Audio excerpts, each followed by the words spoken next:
اعوذ باللہ من الشیطان الرجیم بسم اللہ الرحمن الرحیم الف لام میم ذالک الکتاب لا ریب فیہ صدق اللہ العظیم۔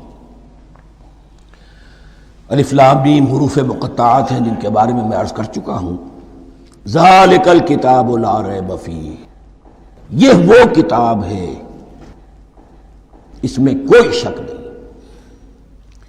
الکتاب اس لیے کہا گیا ہے کہ قرآن مجید کی پیشین گوئیاں اور خوشخبریاں سابقہ کتابوں میں موجود تھیں، اور چونکہ اس سورہ مبارکہ میں اصل خطاب کا رخ جو ہے وہ ہے سابقہ امت مسلمہ کی طرف، تو ذالک کتاب نہیں کہا گیا، ذالک کتاب لا ریب فیہ نہیں، ذالک الکتاب، یہ وہ کتاب ہے، کتاب موعود ہے جس کی پیشین گوئیاں تورات اور انجیل میں موجود تھیں۔ لا ریب فیہ، اس میں کوئی شک نہیں۔ حرف اورا ریب، نئے، تبدیل، نئے، یہی الفاظ آئے ہیں سورہ سجدہ کے شروع میں بھی، الف لام میم تنزیل الکتاب لا ریب فیہ رب العالمین، لا ریب فیہ من رب العالمین، فیہ ھدی للمتقین۔ فیہ دونوں طرف مل سکتا ہے، لا ریب فیہ اسے معانقہ کہتے ہیں، لا ریب فیہ پڑھیں گے تو ہدن سے شروع کر دیں گے، لا ریب پر ختم کر دیں گے تو فیہ ہدن للمتقین، یہ دونوں معنی درست ہوں گے۔ ہدن للمتقین یہ ہدایت ہے، رہنمائی ہے اہل تقویٰ میں جو بچنا چاہیں۔ تقویٰ کا اصل مفہوم سمجھ لیجئے، وقا یقی کسی کو بچانا، تقویٰ خود بچنا۔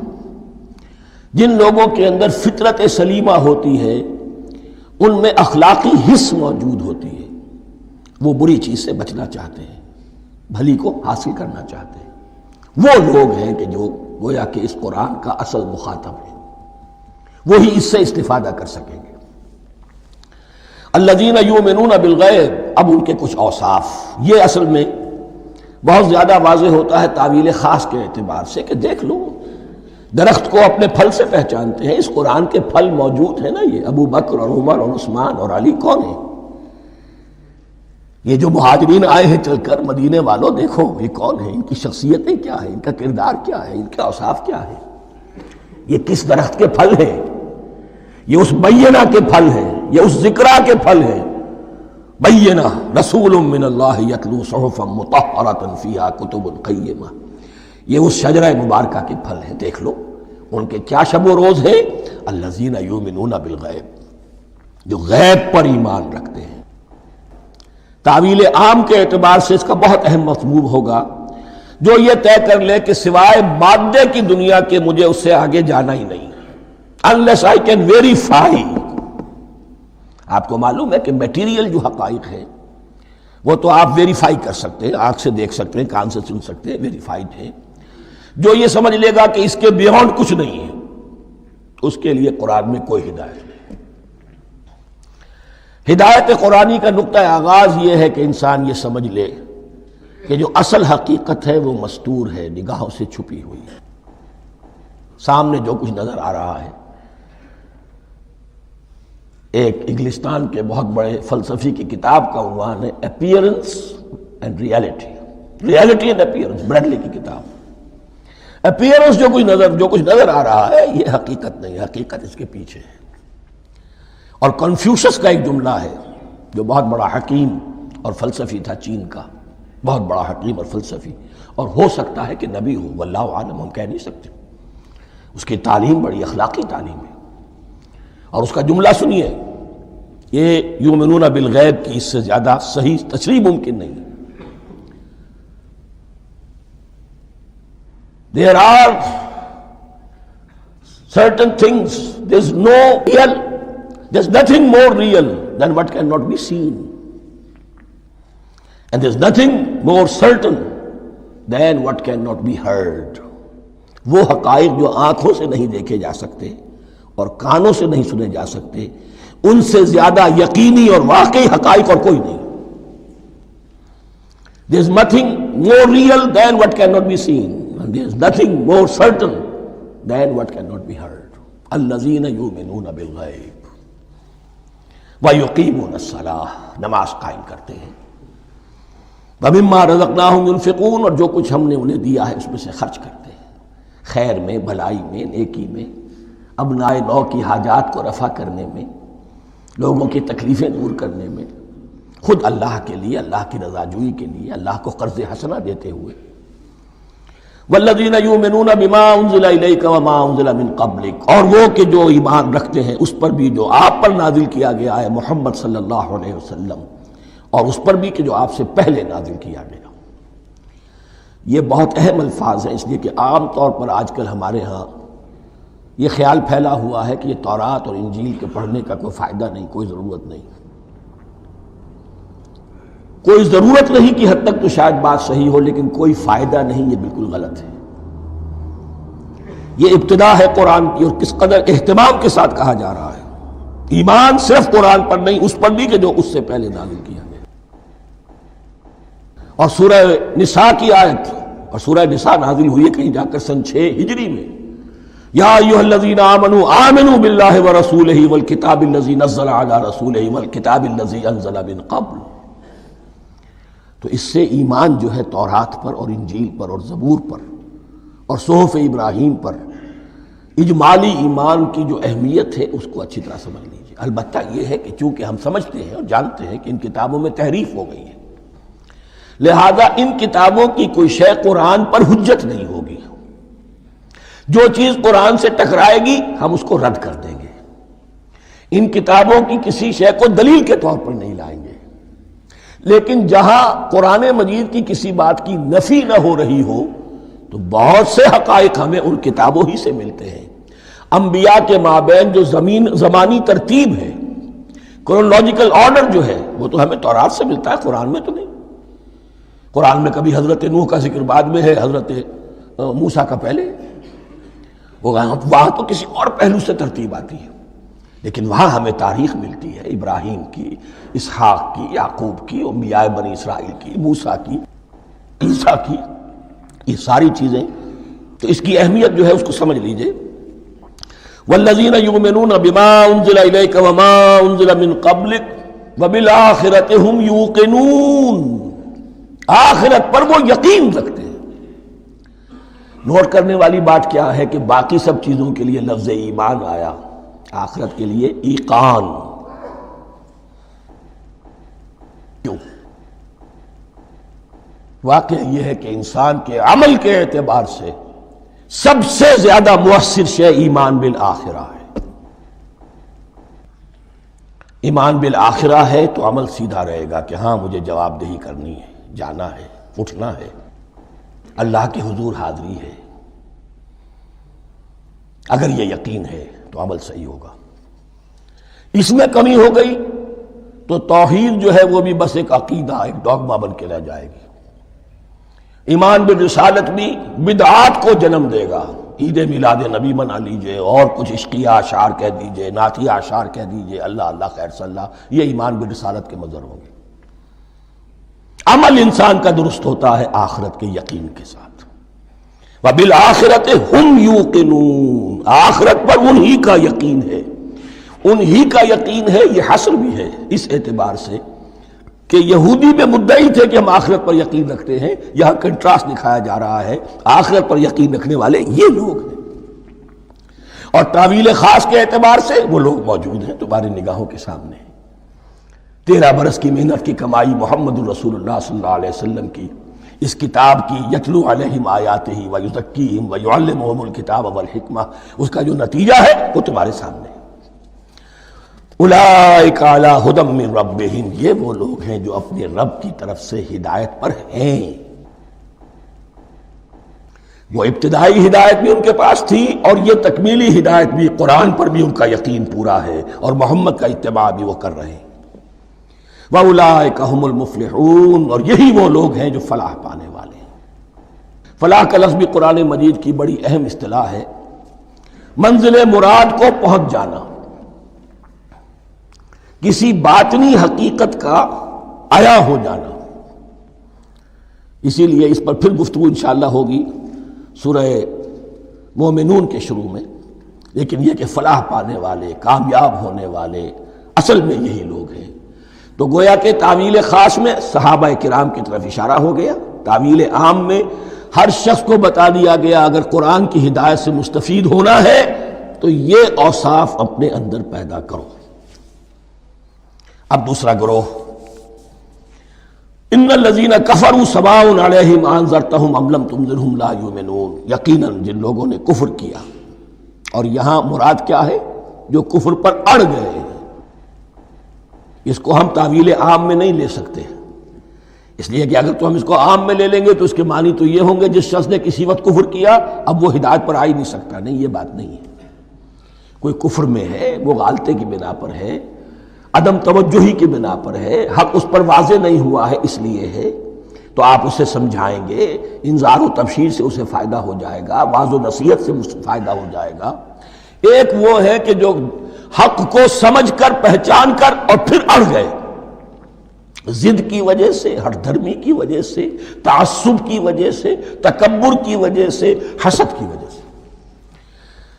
ان الذین کفروا، ایسے لوگوں کا معاملہ کیا ہے؟ سواء علیہم انذرتہم ام لم تنذرہم لا یؤمنون، برابر ہے ان کے لیے، خواہ آپ انہیں سمجھائیں خواہ نہ سمجھائیں، ڈرائیں نہ ڈرائیں، انذار فرمائیں نہ کریں، لا یؤمنون، وہ ایمان لانے والے نہیں۔ وہی بات جو میں نے کہی تھی کہ سوتے کو جگایا جا سکتا ہے، جاگتے کو کیسے جگائیں؟ ختم اللہ علی قلوبہم وعلی سمعہم وعلی ابصارہم غشاوہ، ان کے دلوں پر اللہ نے مہر کر دی ہے۔ کیوں کر دی ہے؟ یہ ابتداءً مہر نہیں ہوئی، جب حق کو پہچان کر انہوں نے رد کر دیا، اس کی پاداش میں، اس کی سزا کے طور پر۔ ختم اللہ علی قلوبہم، اللہ نے ان کے دلوں پر مہر کر دی ہے، وعلی سمعہم، اور ان کی سماعت پر بھی، وعلی ابصارہم غشاوہ، اور ان کی آنکھوں کے سامنے پردہ پڑ چکا ہے۔ یہ مضمون سورہ یاسین کے شروع میں پھر آئے گا بہت شر و بست کے ساتھ۔ وَلَهُمْ عَذَابٌ عَظِيمٌ، اور ان کے لیے تو اب بہت بڑا عذاب ہے۔ یہ دوسرا گروہ ہو گیا، ایک رکوع میں دو کو سمیٹ لیا گیا، کل ابھی 7 آیتیں ہوئی ہیں۔ ایک وہ گروہ جس نے قرآن مجید کی دعوت سے صحیح استفادہ کیا، ان میں طلب ہدایت کا مادہ موجود تھا، ان کی فطرتیں سلیم تھیں، ان کے سامنے دعوت آئی، قبول کی، اور قرآن کے بتائے ہوئے راستے پر چلے۔ وہ گلے سرسبد ہیں، وہ شجرہ قرآنی کے نہایت مبارک اور مقدس، وہ اس کے پھل ہیں۔ ایک گروہ وہ ہے جس نے حق کو پہچانا لیکن اس کو رد کر دیا اپنے تعصب یا ہٹ درمی کی وجہ سے۔ ان کا ذکر آ گیا بہت اختصار کے ساتھ، اس لیے کہ ان کا ذکر آپ کو بہت تفصیل سے مکی صورتوں میں ملے گا۔ اب آیا تیسرا گروہ، وَمِنَ النَّاسِ، اور لوگوں میں کچھ ایسے بھی ہیں، مَن يَقُولُ آمَنَّا بِاللَّهِ وَبِالْيَوْمِ الْآخِرِ وَمَا هُم بِمُؤْمِنِينَ، جو کہتے تو یہ ہے کہ ہم ایمان رکھتے ہیں اللہ پر بھی اور یوم آخر پر بھی، مگر وہ حقیقت میں مومن نہیں ہے۔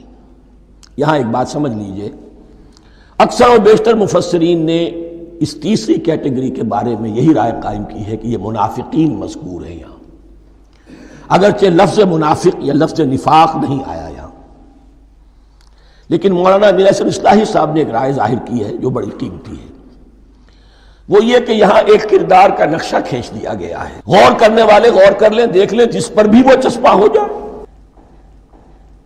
اور بالفعل جب یہ آیات نازل ہو رہی تھیں تو دو طبقات پر یہ کردار نگاری جو ہے، یہ جو شخصیت کا ہیولہ کھینچا جا رہا ہے، وہ دو کے اوپر راست آ رہا تھا۔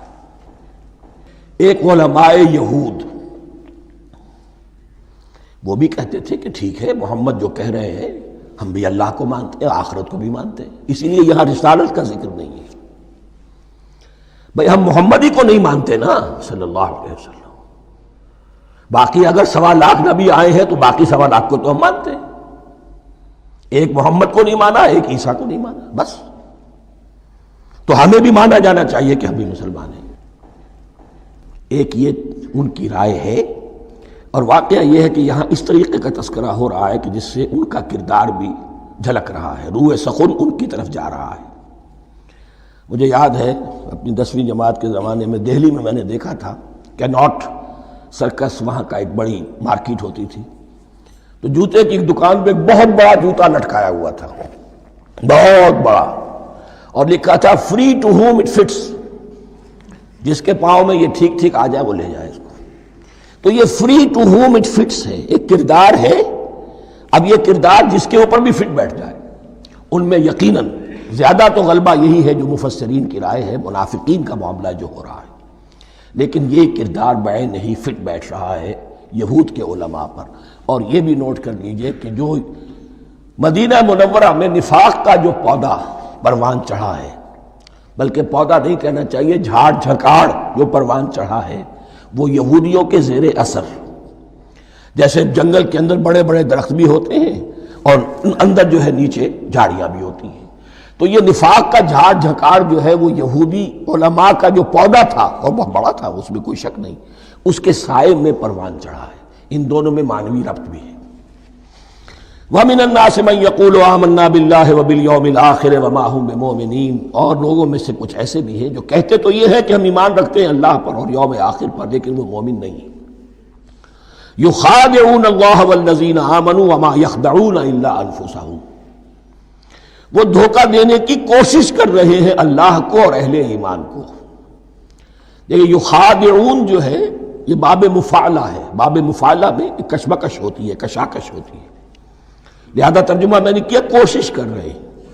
وما یخدعون الا انفسهم، یہ ثلاثی مجرد میں آ گیا، اور نہیں دھوکہ دے رہے مگر صرف اپنے آپ کو. یہ یقینی ہے اپنے آپ کو تو دھوکہ دے رہے ہو، لیکن یہ کہ اللہ اور اس کے رسول کو اور اللہ اور اہل ایمان کو دھوکہ نہیں دے سکتے. سورہ نساء کی آیت نمبر 142 میں یہ کھل کر منافقین کے بارے میں یہی الفاظ آئے ہیں، ان المنافقین یخادعون اللہ وہو خادعہم. یقیناً منافقین جو ہے وہ اللہ کو دھوکہ دینے کی کوشش کر رہے ہیں اور اللہ انہیں دھوکہ دے رہا ہے. وما یشعرون، انہیں اس کا شعور نہیں ہے. یہ بہت اچھی طرح نوٹ کر لیجئے، منافقین کی بھی اکثریت وہ تھی جنہیں اپنے نفاق کا شعور نہیں تھا. وہ اپنے تئیں سمجھتے تھے اپنے آپ کو مسلمان. وہ کہتے تھے یہ بے وقوف لوگ ہیں. محمد رسول اللہ کے بارے میں کہتے تھے یہ خام خواہ جو ہے انہوں نے لڑائی بھڑائی مول لے لی ہے اہل مکہ کے ساتھ، کیا ضرورت ہے، امن کے ساتھ جو ہے بات کرنی چاہیے. وہ سمجھتے تھے کہ ہم خیر خواہ ہیں، ہم بھلی بات کہہ رہے ہیں. یہ بے وقوف لوگ ہیں، دیکھتے نہیں کہ کس سے ٹکرا رہے ہیں، ہاتھ میں اسلحہ نہیں ہے اور لڑائی کے لیے جا رہے ہیں. تو بے وقوف تو یہ ہے، لیکن وہ سمجھتے تھے کہ ہم تو بڑے مخلص ہیں، ہم مصلح ہیں. تو ما یشعرون بہت ضروری ہے. بعض لوگ منافق ایسے بھی تھے کہ جو اسلام میں داخل ہی ہوتے تھے دھوکہ دینے کی خاطر، اور ان پہ پہلے دن سے واضح ہوتا تھا کہ ہم مسلمان نہیں ہیں، ہم نے اسلام کا لبادہ اوڑھا ہے صرف دھوکے کے لیے. اس کا ایک ذکر سورہ آل عمران میں آئے گا. لیکن اکثر و بیشتر منافقین دوسری طرح کے تھے جنہیں اپنے نفاق کا شعور حاصل نہیں تھا. فی قلوبہم مرض، ان کے دلوں میں ایک روگ ہے، بیماری ہے. یہ روگ اور بیماری کیا ہے؟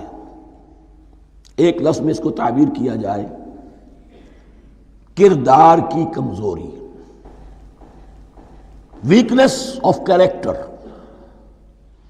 ایک شخص وہ ہوتا ہے کہ جو سمجھتا ہے یہ حق ہے، ہر سے بعد آباد، اب جو ہو سو ہو. ایک حق کو حق پہچان کر رد کر دیتا ہے، وہ کافر ہو گیا.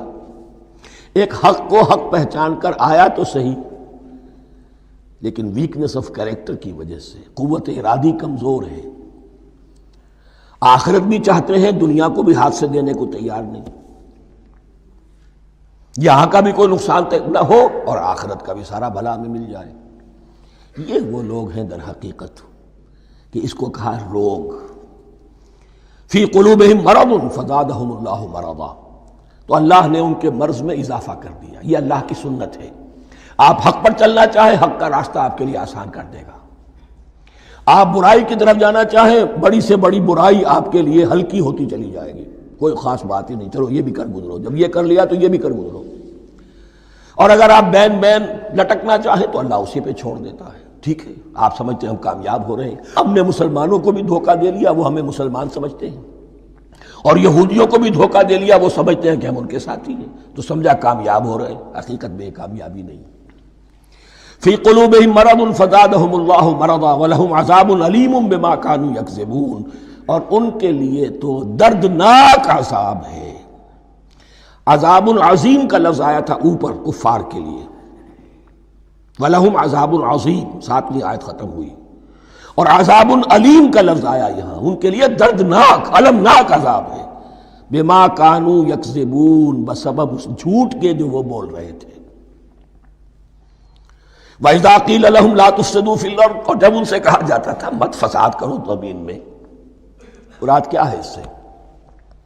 کہ جب محمد کو مان لیا کہ اللہ کے رسول ہیں، اب ٹھیک ٹھیک پیروی کرو، ان کے پیچھے چلو، ان کا حکم ہے تو جنگ کے لیے نکلو، ان کی طرف سے تقاضا آتا ہے مال پیش کرو، اور اگر تم اس سے کتراتے ہو تو فساد مچا رہے ہیں، جماعتی زندگی کے اندر فتنہ اور فساد پیدا کر رہے ہیں۔ وَإِذَا قِيلَ لَهُمْ لَا تُفْسِدُوا فِي الْأَرْضِ قَالُوا إِنَّمَا نَحْنُ مُصْلِحُونَ، وہ کہتے تھے نہیں ہم تو صلح کرانے والے ہیں، اصلاح کرنے والے ہیں، ہم چاہتے ہیں لڑنا بھیڑنا کوئی اچھی بات نہیں ہے، ٹکراؤ تصادم یہ کوئی اچھے کام تھوڑا ہی ہے، بس ٹھنڈے ٹھنڈے دعوت دیتے رہو، جو چاہے قبول کر لے جو چاہے رد کر دے، خام خواہ یہ ٹکرانا اور یہ جنگ کرنا اور اللہ کے دین کو غالب کرنے کے لیے یہ قربانی دو اور یہ مصیبت جھیلو اور یہ مشقت برداشت کرو اور یہ چیز چھوڑو اور یہ ترک کرو، یہ کاہے کے لیے؟ وَإِذَا قِيلَ لَهُمْ لَا تُفْسِدُوا فِي الْأَرْضِ قَالُوا إِنَّمَا نَحْنُ مُصْلِحُونَ أَلَا إِنَّهُمْ هُمُ الْمُفْسِدُونَ وَلَٰكِن لَا يَشْعُرُونَ، آگاہ ہو جاؤ کہ وہی ہے مفسد، فساد پھیلانے والے، اس لیے کہ محمد رسول اللہ کی دعوت ہے زمین میں اصلاح کے لیے، اس اصلاح کے لیے کچھ آپریشن کرنا پڑے گا، مریض اس درجے کو پہنچ چکا ہے کہ آپریشن کے بغیر اس کی شفا نہیں ہوگی، اب اگر تم اس کے راستے میں رکاوٹ بنتے ہو تو در حقیقت تم فساد مچا رہے ہو، لیکن تمہیں اس کا شعور نہیں۔ الا انہم ہم المفسدون ولکن لا یشعرون، پھر دیکھیے نوٹ کیجئے شعور نہیں ہے، شعوری نفاق اور شے ہے، غیر شعوری نفاق ہے کہ جس کا یہ سارا تذکرہ ہو رہا ہے۔ وَإِذَا قِيلَ لَهُمْ آمِنُوا كَمَا آمَنَ النَّاسُ، اور جب ان سے کہا جاتا ہے ایمان لاؤ جیسے دوسرے لوگ ایمان لائے ہیں، آخر دیکھو دوسرے یہ اہل ایمان ہیں، جب بلاوا آتا ہے فوراً لبیک حاضر ہوتے ہیں، جو بھی ہو یہ تم جو ہے آخر تم نے اور روش اختیار کی۔ وَإِذَا قِيلَ لَهُمْ آمِنُوا كَمَا آمَنَ النَّاسُ قَالُوا أَنُؤْمِنُ كَمَا آمَنَ السُّفَهَاءُ، وہ کہتے ہیں کہ کیا ہم ایمان لائے جیسے یہ بے وقوف لوگ ایمان لائے، انہیں تو اپنے نفع کی فکر، نہ نقصان کی فکر، نہ خطرات کا کوئی خیال، نہ اندیشوں کا کوئی گمان، جان جائے مال جائے، اولاد کو چھوڑ دیں، گھر بار چھوڑ کے آ گئے ہیں، ان سے بڑے بے وقوف کون ہوں گے؟ بال بچے چھوڑ آئے ہیں کفار مکہ کے رحم و کرم پر، سرداران قریش جو چاہے ان کے ساتھ کریں، تو یہ تو بے وقوف لوگ ہیں۔ آج کل آپ کہتے ہیں ایسے ہی لوگوں کو فینیٹکس ہیں، یہ فینیٹکس ہیں، دیکھ بھال کر چلنا چاہیے، دائیں بائیں دیکھ کر چلنا چاہیے، نفع نقصان کا خیال کر کے چلنا چاہیے، چاہے حق ہے ٹھیک ہے، لیکن بہرحال اپنی مصلحتوں کو بھی اور اپنی اہل و عیال کی مصلحتوں کو بھی دیکھنا چاہیے۔ یہ لوگ تو معلوم ہوتا ہے کہ بالکل دیوانے ہو گئے، فینیٹکس ہو گئے۔ وَإِذَا قِيلَ لَهُمْ آمِنُوا كَمَا آمَنَ النَّاسُ قَالُوا أَنُؤْمِنُ كَمَا آمَنَ السُّفَهَاءُ أَلَا إِنَّهُمْ هُمُ السُّفَهَاءُ وَلَٰكِن لَا يَعْلَمُونَ، آگاہ ہو جاؤ کہ وہی بے وقوف ہیں لیکن انہیں علم نہیں ہے، وہ صادق الایمان جو ایمان کی ہر تقاضے کو پورا کرنے کے لیے ہر وقت حاضر ہیں، ان سے بڑا عقل مند کوئی نہیں، ان سے بڑا سمجھدار کوئی نہیں، انہوں نے یہ جان لیا ہے کہ اصل زندگی آخرت کی زندگی ہے، یہ نہیں ہے، یہ تو عارضی ہے، کل نہیں آج ختم ہو جائے، آج نہیں ابھی ختم ہو جائے، کیا فرق پڑے گا، جانا تو ہے، اب نہیں تو کل، کل نہیں تو پرسوں، جانا تو ہے، تو عقل تو ان کے اندر ہے۔ الا انہم ہم السفہاء ولکن لا یعلمون واذا لقوا الذین آمنوا قالوا آمنا، اور جب یہ ملتے ہیں ان سے جو اہل ایمان ہیں تو کہتے ہیں ہم بھی ایمان رکھتے ہیں۔ اب یہ ان دونوں پر آئے گا، عام جو یہودی تھے وہ بھی کہتے تھے کہ ہم بھی تو آخر اللہ کو مانتے ہیں، آخرت کو مانتے ہیں، اور منافق تو تھے ہی جو رسول کو بھی مانتے تھے۔ وَإِذَا خَلَوْا إِلَىٰ شَيَاطِينِهِمْ، اور جب بھی اپنے شیطانوں کے پاس خلوت میں ہوتے ہیں، اور یہاں شیاطین سے مراد ہیں اہل کتاب یہود کے علماء، ان کے سردار، یا عبداللہ ابن ابی جو منافقین مدینہ کا سردار تھا، اگر وہ کبھی ملامت کرتا تھا، دیکھو تم تو معلوم ہوتا ہے بالکل مسلمانوں میں شامل ہی ہو گئے پوری طرح سے، تمہیں کیا ہو گیا، تم ہر بات مان رہے ہو۔ اب انہیں یہ کچھ نہ کچھ اپنی وفاداری کا یقین دلانے کے لیے کہنا پڑتا تھا، نہیں ہم انہیں بیوقوف بنا رہے ہیں، ہم ان سے ذرا تمسخر کر رہے ہیں، ہم ہیں آپ کے ساتھ ہی، آپ فکر نہ کریں۔ اسی لیے یہ دو منہا ہونا، نفق کہتے ہیں سرنگ کو جس کے دو دروازے ہوتے ہیں، باقی زیر زمین ہے۔ نافقہ گوہ کا بل ہے کہ دو دروازے رکھتا ہے، دو اس کے منہ رکھتا ہے کہ ادھر سے اگر کتا داخل ہو جائے شکار کے لیے تو ادھر سے نکل بھاگے، ادھر سے آئے تو ادھر سے نکل بھاگے۔ تو دو منہا انسان، یہ در حقیقت جس کو پھر سورہ نساء میں کہا گیا لا الہ ہؤلاء ولا الہ ہؤلاء، نہ ادھر کے ہیں نہ ادھر کے، مذبذبین بین ذالک، اس کے درمیان مذبذب ہو کر رہ گئے۔ یہ شیطان کا لفظ یہاں سمجھ لیجئے کہ اس کے دو رائے ہیں کہ یہ شطنہ سے بنا ہے یا شات سے بنا ہے، شین الف توئے یا شین تو نون۔ شطنہ کے معنی تباعدا، کو بہت دور ہو گیا، دور ہو گیا، شیطان سے مراد جو اللہ کی رحمت سے بہت دور ہو گیا۔ اور شاتا یشیتو کے معنی ہے احترق غضبا وحسدا، کوئی شخص غصے اور حسد کے اندر جل رہا ہو، وہ شاتا یشیتو ہے۔ اس سے فعلان کے وزن پر، رحمان کے وزن پر، غضبان کے وزن پر شیطان، یعنی وہ کہ جو حسد اور غضب کی آگ میں جل رہا ہے۔